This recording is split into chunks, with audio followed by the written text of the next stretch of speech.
Okay, so our next part of our wave standard is dealing with how waves move, and specifically dealing with reflection, refraction, absorption, diffraction, or transmission through various mediums. This is for light waves and for sound waves. Okay, so try to identify the answers to these different questions. Okay, number one, the bouncing of a wave off a surface is a reflection. Number two, the movement of waves through an opening or around something is diffraction. Number three, when waves get stuck in a substance, that's absorption. Number four, when waves move through something but change directions afterwards, that's refraction. And this is also in our song.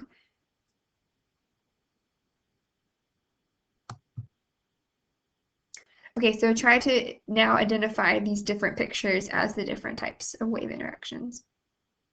Okay, so this first one, the light or sound or whatever the wave is hitting this wall and it's not traveling past it, so it's getting absorbed. The next one is refraction, because it's changing directions as it's changing medium. This will happen because it's slowing down or speeding up while it transfers through the medium. This next one is reflecting, because it's bouncing off the wall.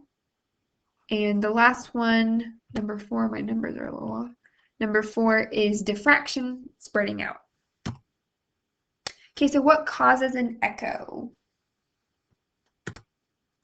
So echoes when we have a sound or a light that goes and bounces off of a surface and returns. Examples of that is echolocation and sonar used by bats and dolphins, or radar, which we use in like submarines and ships to identify and locate different things. Okay, ultrasound. How does ultrasound work? This is dealing with sound waves still, ultrasound, and what is happening is that it is dealing with sound and reflections, because the sound waves will go through, some of them will get reflected, some of them will get more absorbed, and we're able to see the reflections and visualize and show an image. Again, that's what we use for sonar. All these are examples of reflection. Okay, so what about when we have a prism? We have light coming in, it travels through the prism, which is usually made of glass or plastic, and then afterward all the light is spread out and we see a rainbow. Why is this happening? Okay, it's because the light is moving from air up here to a different medium, glass or plastic, as it travels through here. So it goes through a different medium, and when it does this, it starts to slow down, and that changing in the speed makes them spread out, and we have the different frequencies, the different wavelengths of light spread out, making it have our colors.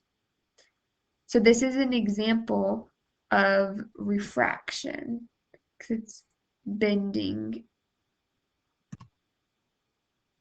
Okay, so here we have a slit, and then we have our wave coming through and then spreading out. This is called diffraction.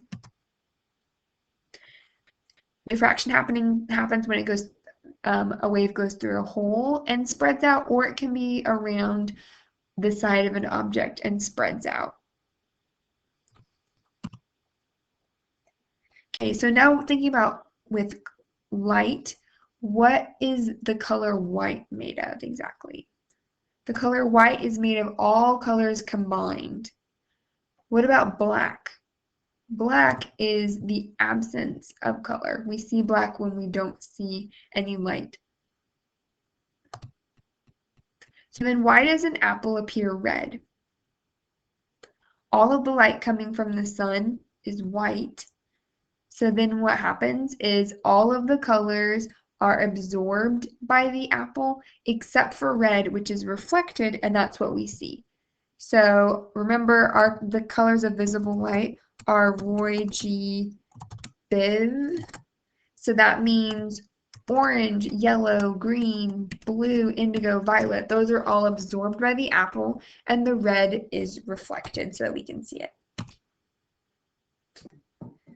Remember, this is because the sun is actually white, so it's making all of the colors, and so the apple absorbs every color except for red, and the red you see is reflected to your eye, and that's what you see.